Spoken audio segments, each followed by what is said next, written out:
Hello friends, বাঙালি রান্নাঘরে আপনাদের সবাইকে সাদর আমন্ত্রণ। আজ আমি আপনাদের সাথে ভীষণই সহজ একটি রেসিপি শেয়ার করছি। আজ আমি বানাচ্ছি টমেটো রাইস। এটা কিন্তু গরম গরম খেতে অসাধারণ লাগে। এটা আপনারা ডিনারে বানাতে পারেন বা লাঞ্চেও এটা বানাতে পারেন। তাহলে চলুন আজকের এই সহজ রেসিপিটা আমরা তৈরি করে ফেলি।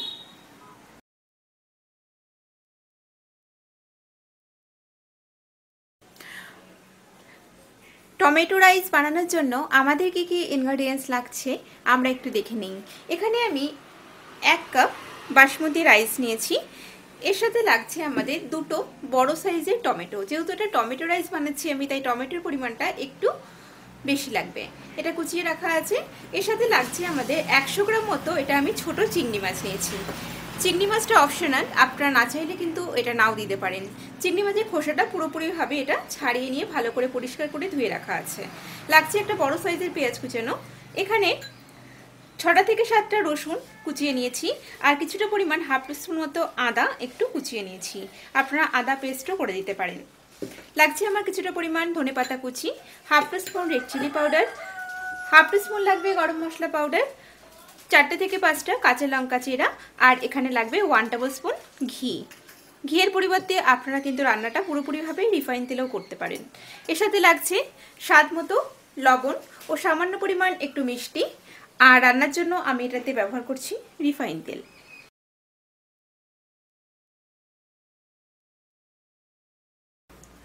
প্রথমেই এই চালটাকে একটা বাটিতে নিয়ে নিলাম, আর এটাকে আমি একটু ভালো করে 2-3 বার ধুয়ে নিয়ে 25 থেকে 30 মিনিট জলে ভিজিয়ে রেখে দেব। চালটাকে ভালো করে ধুয়ে নিয়েছি। এখন আমি এর মধ্যে জল দিয়ে 30 মিনিট মতো জলে ভিজিয়ে রাখবো। তারপরে জলটাকে ভালো করে একটু জলটা ছেঁকে তুলে নেব। গ্যাস অন করে দিয়েছি। এখন আমি কড়াইতে 1 টেবিল স্পুন রিফাইন তেল দিয়ে দিলাম। তেলটা গরম হয়ে গেছে। এখন আমি প্রথমেই চিংড়ি মাছগুলোকে একটু ভেজে নিচ্ছি। চিংড়ি মাছগুলোর মধ্যে সামান্য পরিমাণে একটু লবণ আর হলুদ মাখিয়ে নিচ্ছি। আবারও বলছি, চিংড়ি মাছটা অপশনাল, আপনারা না চাইলে কিন্তু এটা নাও দিতে পারেন।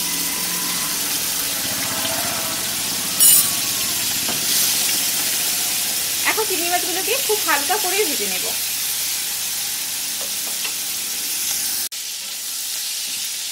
চিংড়ি মাছগুলো হালকা করে ভাজা হয়ে গেছে, এগুলোকে আমি তুলে নিচ্ছি। এখন এই বাদবাকি তেলের মধ্যে একটু আমি ঘি দিয়ে দিচ্ছি। আপনারা চাইলে এটা পুরোপুরি রিফাইন তেলেও করতে পারেন।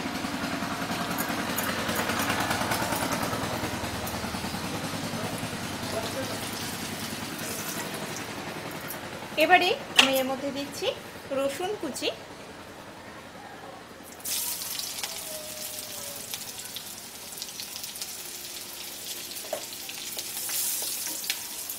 দিয়ে দিচ্ছি এর মধ্যে কুচানো আদা আর কুচানো পেঁয়াজ।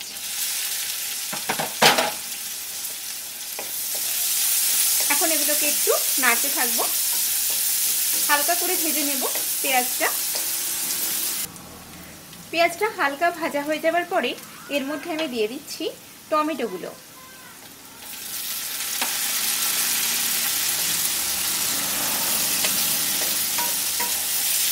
টমেটোটাকে নেড়ে নিচ্ছি ভালো করে।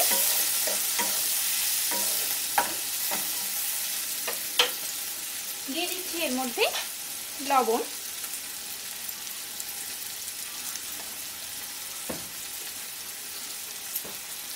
এখন এটাকে একটু ঢেকে দিচ্ছি আমি 1.5-2 মিনিটের জন্য, যাতে টমেটোটা খুব ভালোভাবে সেদ্ধ হয়ে যায়। 1.5-2 মিনিট হয়ে গেছে, আমি ঢাকনাটা খুলে দিয়েছি। টমেটোটা কিন্তু বেশ অনেকটাই সেদ্ধ হয়ে গেছে। একটু লক্ষ্য রাখতে হবে টমেটো যেন খুব ভালোভাবে সেদ্ধ হয়ে পেঁয়াজের সাথে মিশে যায়।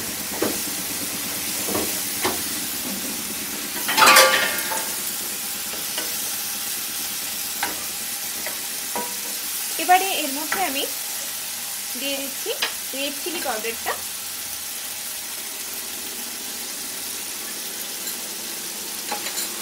দিচ্ছি এর মধ্যে কাঁচা লঙ্কাগুলো, আর দিচ্ছি সামান্য পরিমাণ হাফ টিস্পুন মতো একটু চিনি।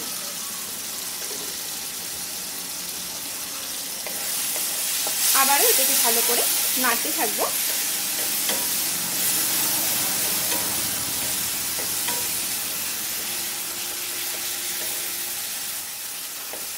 মশলাটা রেডি হয়ে গেছে, টমেটোটা একদম সেদ্ধ হয়ে গেছে, মশলার সাথে মিশে গেছে। এখন আমি এর মধ্যে গরম মশলা পাউডার দিচ্ছি, হাফ টিস্পুন গরম মশলা পাউডার দিয়ে দিলাম।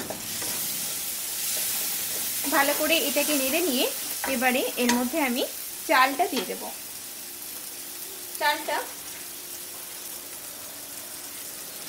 জলটাকে ভালো করে চালে ঝরিয়ে নিয়েছি।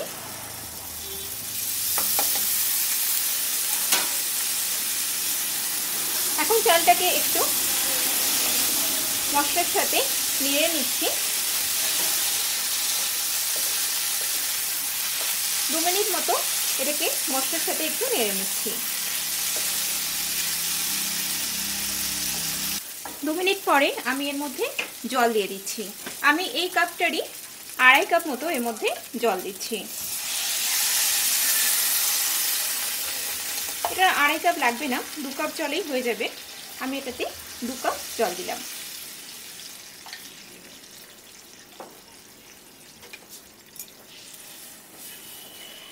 এখন এটা একটু ফুটে উঠলে তারপরে আঁচটাকে একটু মিডিয়াম ফ্লেমে দিয়ে ঢেকে দেব। সামান্য একটু লবণ দিয়ে দিচ্ছি।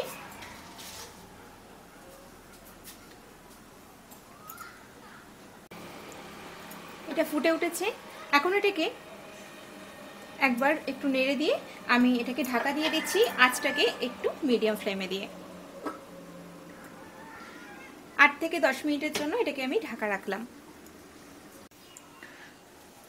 9-10 মিনিট হয়ে গেছে, দেখে নিই এটা কতটা তৈরি হয়েছে। জলটা কিন্তু পুরোপুরিভাবে শুকিয়ে গেছে।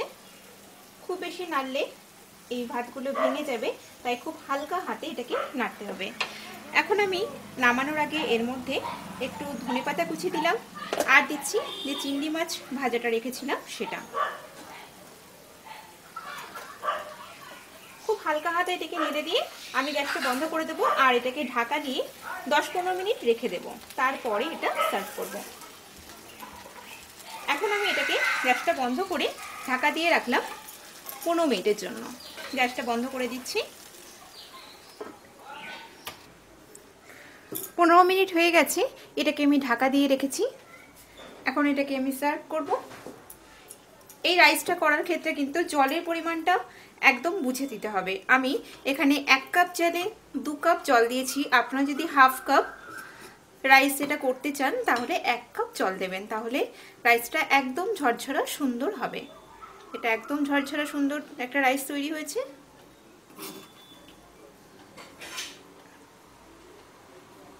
এটা সার্ভ করার জন্য কিন্তু একদম তৈরি হয়ে গেছে।